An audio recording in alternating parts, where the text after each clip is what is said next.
Hi guys, Jordan from P&P Campers. Just going to hand over video on your Autocruise Accent. So if we start around the off side of the van, at the back here we've got your electric hookup point.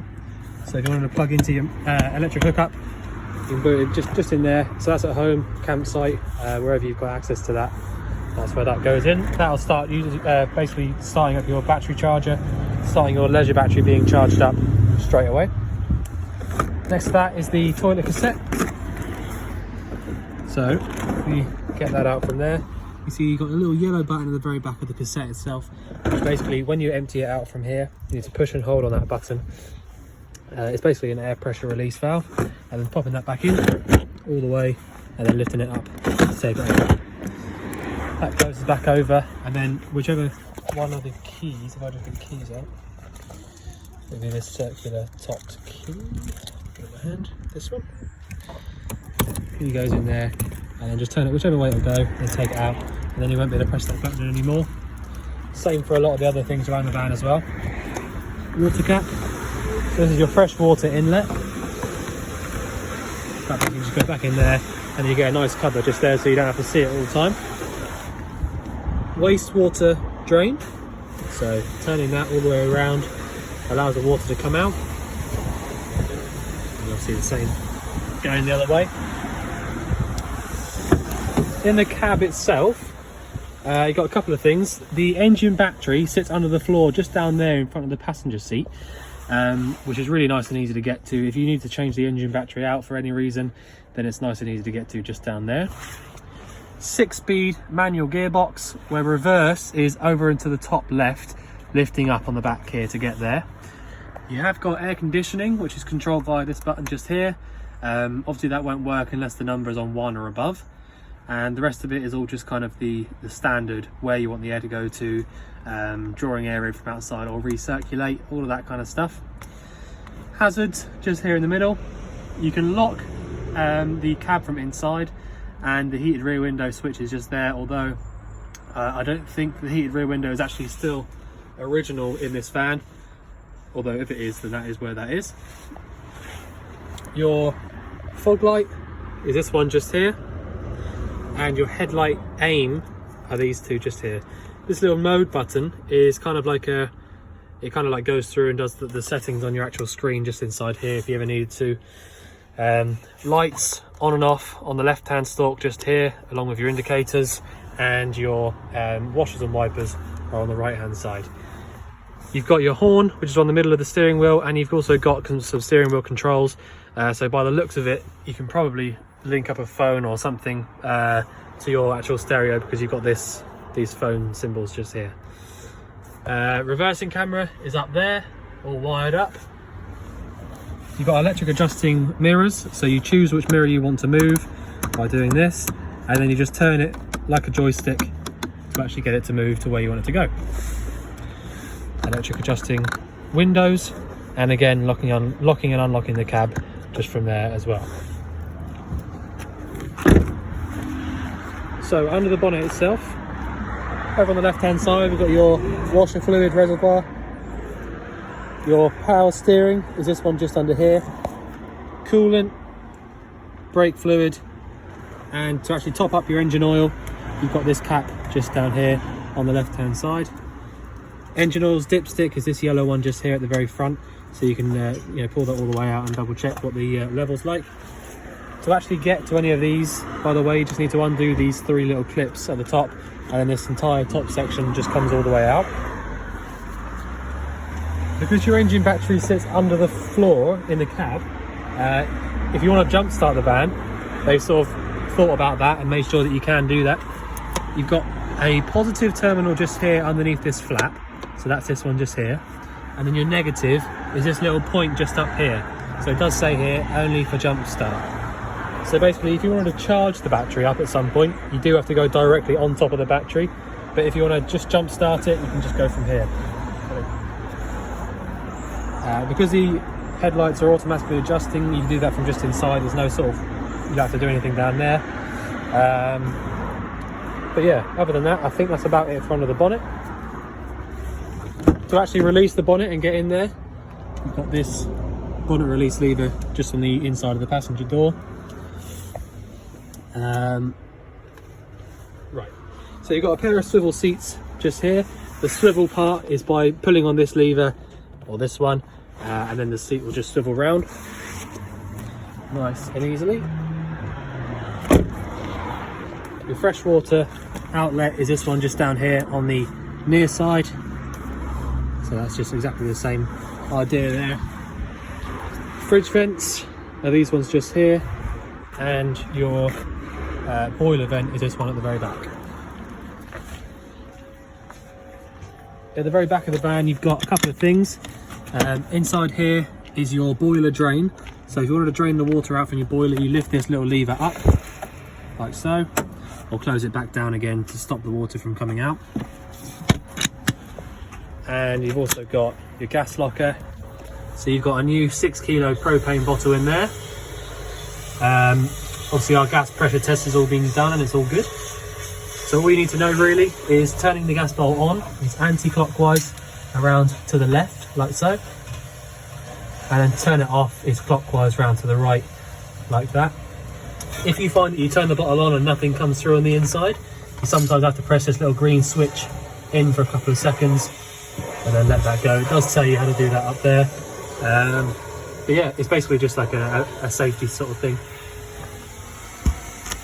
But yeah, so I just close these back doors up.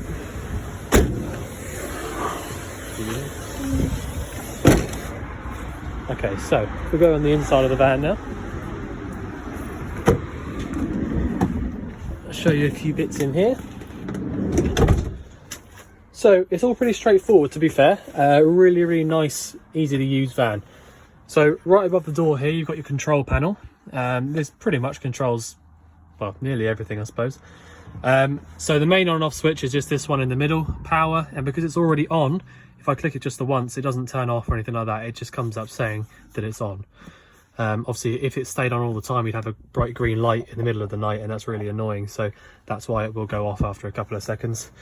If you want to view your levels, so you push that button there, it comes up saying you've got nothing in your waste tank, nothing in your fresh tank. We've done that after the hab checks recently because it's been so cold. If you leave water in the van, and you know, if you leave the pipes under pressure and it freezes, then basically what happens is you get splits in all the pipes, because obviously the water expands when it freezes. So that's why we empty them out. It's really important to do that. If you're not going to use the van over the winter time, really important to drain the van out. You can do that by going to the drains that I showed you on the outside. So that's the fresh on the near side, waste on the off side, or grey waste, blue fresh, and also draining out the boiler from the little yellow lever that I showed you at the back as well. So that's your levels for the fresh and waste water, but also when you press the levels button you get this one over here which says vehicle battery. So you've got 12.5 volts in your vehicle battery and 13 volts in your leisure battery, which by the way is a really good voltage for just a resting battery rate. So that's your levels. So you've got leisure battery, vehicle battery, wastewater, fresh water. Turning the lights on and off is just literally a case of pressing this button over here, so cabin lights, and then you can go ahead and start using all your switches. Button on the back for these two at the very front, and then you can go around, and then all the lights around the van, even the one in the bathroom here, comes to life. One's down the bottom, which are really nice, especially at night. When I was in there a couple of weeks back, and sort of it's shining up at night time, it was really nice. So really smart layout. So yeah, that's your light switch, cabin lights. Water pump, obviously that's going to beep at me because there's no water in it, so that's another sort of safety thing, if you like, because on the older vans, if you turn the pump on and there was no water in the system, the pump will just run on and run on and run on until you turn it off. And because some of the pumps are reasonably quiet, you know, you might not realize it's running, and then you just drain your engine, but your leisure battery out. So that's why it beeps at you. If there's no water in the fresh tank, it will make this noise, because you know it doesn't want you to drain your battery out. So popping some fresh water in there from the blue cap that I showed you on the outside, on the off side of the van, assuming that all of your drains are shut, so that the yellow one is flat, the blue one on the near side is not letting any water come out of it, and you're filling up. you can then check your levels and it'll start to go up by quarter, telling you how much water's in the van. Awning light is the last one, which I have got on at the moment. It is quite clever how it shows you as well. So it shows you that your cabin lights are on and your awning light is on. So it sort of tells you that which lights are on without you even having to get out and actually look. So if I turn that off, you see there, that awning light switch just goes off, back on, off. So that's a control panel. The only other thing that you would notice is if you had a hookup cable in, you'd have this little light here, a little light above that, just like this one, would be on top of that little sort of electrical symbol. And then what that means is, not only does that mean that your hookup is plugged in, it also means that your charger is working. If the charger wasn't working, the light there wouldn't come on with the hookup in. So that's another way of knowing that your charger is definitely working. You can obviously also check by pressing your view levels button, and the leisure battery will be around 13 or 14. So that means that it's charging. So that's that. I will go around and turn your gas off before we finish the video, or actually after the video, sorry. But if I just quickly run you through the first thing you want to do when you come into the van. If you want to use the boiler, so heat your water up, have some heating. Well, you don't have to do it if you want heating, but it is a very, very good practice to do it. Put some water in the van first off. It is always handy to have a little bit of water in the van, at least a little bit, because your toilet works on a fresh water flush system. So if you want to flush the toilet, you do need to have at least a little bit of water in the system. So that's just something to bear in mind. So the first thing you want to do, pop some water in the van when you get to where you're going, wherever it might be. Pop the water pump on, and then just come to this this sort of kitchen sink, and then pull the hot water through. So put it to the left hand side, to the hot side, and put it through. When you do that for the first time, it's always an idea, because a lot of people get stuck on this. If you pull that, get the water to come through nice and, as best you can. If you open up the door, just go outside and make sure there's no water coming out, mainly from the back near side, so around that sort of boiler drain vent. Make sure there's no water coming out from there. If there's water coming out from the waste drain out there, that's fine, because that just means it's going down the plug and straight to your waste tank. That's totally normal. But if there's water coming out from the fresh drain, so basically if there's any water coming out on the near side of the van, this side, then you know that there's something that you need to close to stop that from happening. But as long as you've got some water in the tank, water pump goes on, pour your hot water through, and until the water starts coming through nice and easily and no sort of coughing and spluttering, no air, anything like that, that means that your boiler is full of water and you can carry on and you can sort of start lighting the boiler up and doing what you need to do. Obviously I'll show you how to do that in a minute, but that's the first thing you want to do. It's so important to know that you need to do that, because essentially the reason you have to do that is if you start trying to light the boiler up when there's no water in it, then essentially what you're doing is like boiling an empty kettle. Excuse me. So yeah, once you've done that, you can go ahead and start using your boiler exactly how you want to. So that's, like I said, really, really important. Literally the number one thing you want to do first. If you don't do that and you light your boiler up and try to heat the water up that's not in it, what will happen is, or what can happen, is you'll basically just it'll overheat essentially. If you tried to boil a kettle without any water in it, it would just overheat and probably sort of add a little bit of a fire or something. So it is really, really important to do that first. Make sure your boiler is full, and the only way to do that is to make sure that your water comes through nice and easily on the hot side. You can, once you've done it on here, you can also come into the bathroom and just do it in here as well. That is also good practice, because the water system itself in this van will all be on the one same system. So if there's airy pressure, like coughing, spluttering in this sink, then there'll also be airy, coffee, sputtery pressure in this sink, and so on, even the toilet as well, because it's the same system. So yeah, do that. Make sure you do that first, and then once you've done that, you can then go ahead and start using your boiler, which I'll show you now. So the boiler itself is a combi, and it's like the best of the best really of the Truma boilers, because you've got two ways of using it. It being a combi boiler, you can obviously, it does the heating and the hot water in the same system. But because it's the Combi E, it means that you can use it on gas or electric or both. So essentially, the one at the bottom, this is the way that I like to go through it because it can be a little bit confusing at first. These Combi boilers, you've got at the very bottom, where it is at the moment, it's facing this little gas symbol, this little flame. Now what that means is that the boiler, whatever you tell it to do up here, the boiler will be working on gas only. If you wanted to use it on electric only, if you had a hookup cable plugged in, basically, you can go 1 up or 2 up. And that's basically 1 electric or 2 electric, 2 electric being about 8 amps and 1 electric being about 4 amps. So again, it all just depends how many amps so if you're plugged into an amp pole at a campsite, it might be rated to 10 amps, it might be rated to 13, it might be rated to 16 even. In which case you would be okay to use it on the 2.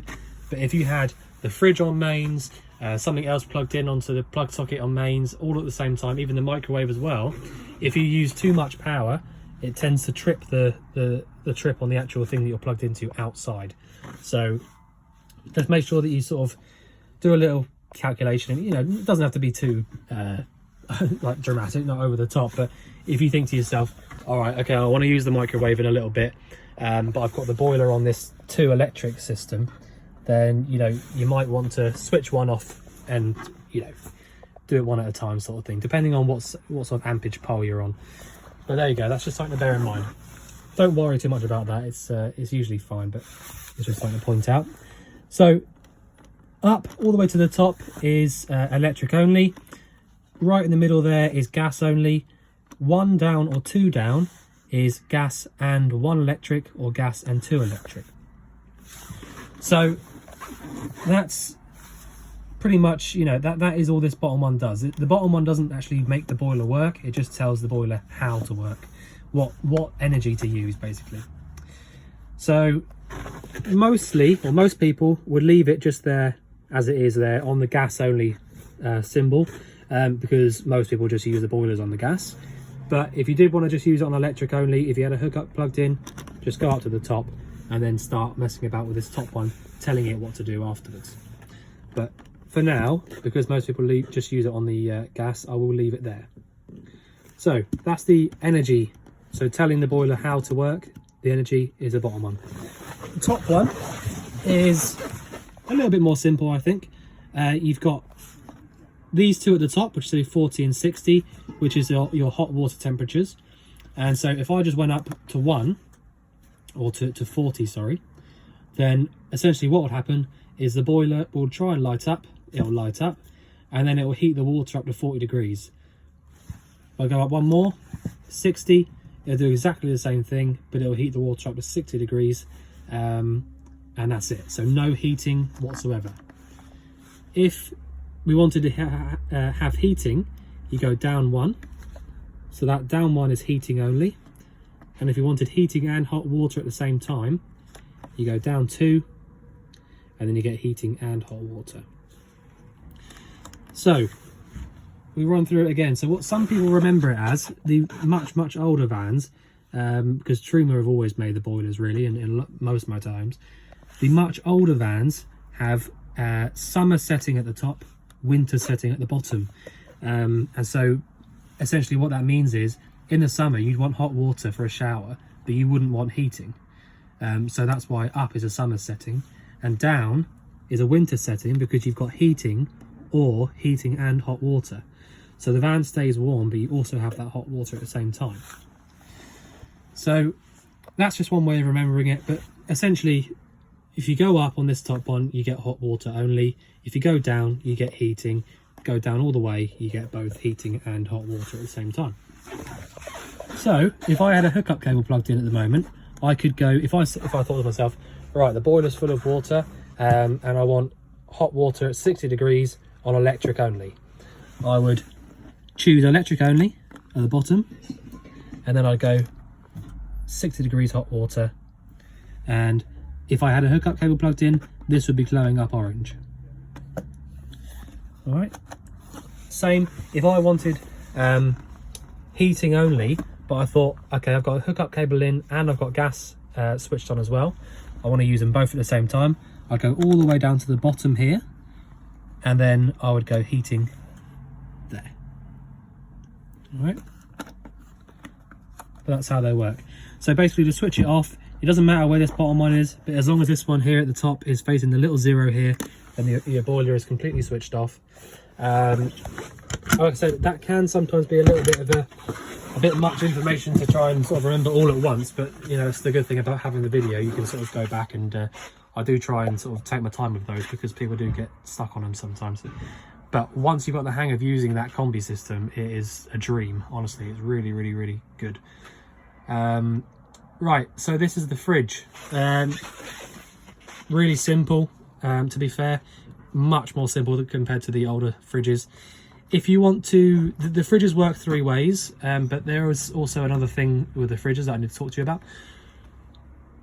I'll just run through the 3 ways with you first. So this one here is your hookup cable, gas, and 12 volt.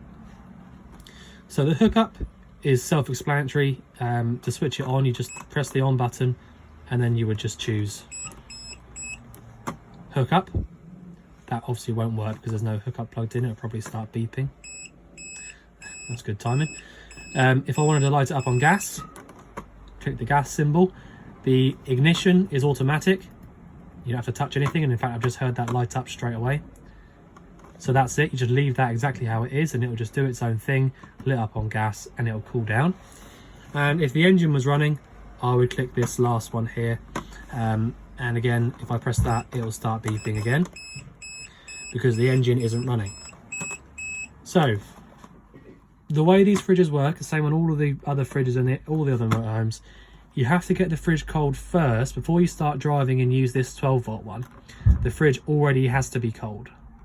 So you can do that either via the hookup or the gas, but they do take a little while to get cold.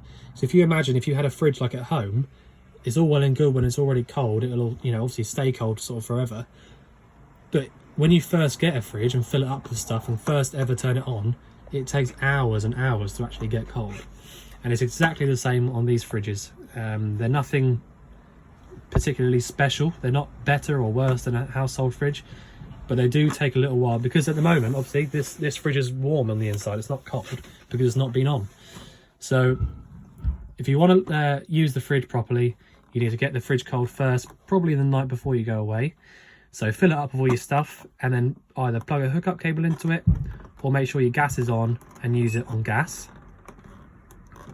So I'll switch over, it will light up.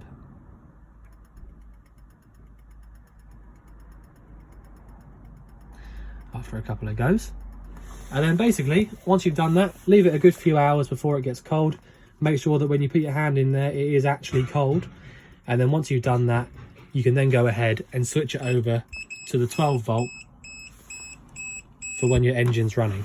So basically, get the fridge cold first, switch over to 12 volt when your engine's running, and then when you start her up, switch it over. That obviously won't keep on beeping. So yeah, really good. That's it. So yeah, so that's about it. Well, yeah, that's the fridge. What else have we got? The grill. So on the grill front, it is just a grill. There's no oven sort of way of using it in here. So you've got a piezo ignition, which can be a little bit noisy, but once I don't even really need to show you how to use it. It's so simple. If you get down and make sure that you can see up at the actual grill itself, you push in and round to the left on this one here, whilst pushing this piezo igniter down as many times as it takes. It will light up.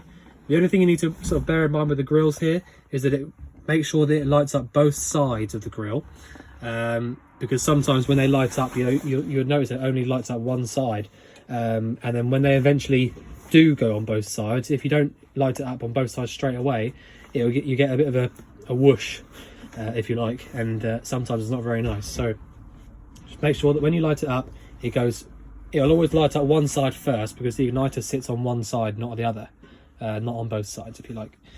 So make sure that when you see it light up, it goes like one side and then it goes the other side as well. But that's really simple. Again, when you sort of start using that and get the hang of it, it's so easy. The cooker is just as easy again. I really don't feel like I need to even show you, but I will do. You've got exactly the same piezo ignition, which actually that one's not quite there on it. There you go. Can't see it on the camera, but it's you basically just need to push in and turn on these, as long as your gas is on, obviously, with pushing on the piezo igniter. Yeah, that's about that. You have got a thermocouple on both of these, which is the little prong at the very back. You've got a thermocouple on every single gas appliance in the entire van, actually, but it's much easier to just show you what they do on the hobs. So basically, if the gas lights up, the thermocouple is the thing that allows that gas to stay on when you take your finger off here. So if the flame got blown out by somebody or the wind or whatever, the thermocouple would notice that there's no more burning gas coming through, and it would stop sort of pumping excess gas into the van, essentially. So that's what the thermocouple does. They do have to be checked as part of the habitation checks, so they do work at the minute, and they are doing what they should do as we speak. Right, so the microwave, again, I'm not, to be honest, it's an aftermarket thing, I think, or it might be original. Actually, it does look quite good in there, but this will only work when your hookup's plugged in, and you know, it's the same as any household microwave. It's not different because it's in a motorhome. But yeah, that's that. The bathroom itself, you're the same as on lots and lots of motorhomes. The sink, or the tap in the sink, is also the shower. So if I pull this out, it's a bit easier with two hands, but basically if you pull that all the way out, you'd be able to make it up there to this point up here, and then you just sort of push this button in here and it will allow the water to come through. The toilet, so easy. The flap to actually get it to go into the actual cassette is this one here at the very front, and then to get the flush to go around, you just push that blue button back there. Like I said, you do need to have a little bit of water in the fresh tank to use that, so it is always handy to have a little bit in there, or at least have access to some water if you needed to do that. But yeah, light switch is up here in case you can't find it. I'll just close that up. I'll do that in a minute. Right, what else have we got? TV up there, that's already all sort of plugged into the point up there. You've got, the other nice thing about this one here is that you've got a point for 12 volt power and a point for 240 volt power. So if you decided one day, this is a 12 volt TV because you've got this point just here, so that would just plug straight in like that, and you see there the power comes straight on, so you can see that works. But if you did decide at some point you wanted a 240 volt TV, you can just have this just here. Obviously the reason that people go for these 12 volt ones more often is because you can have that on at any time. You don't have to have a hookup plugged into the van. That'll just work whenever you sort of pull up somewhere and turn the power on. But yeah, other than that, I think that's about all I can show you. If there's anything else you think you want going over, or thing that I've missed, then obviously let us know. But otherwise, we look forward to seeing you soon to collect your van. Thanks very much.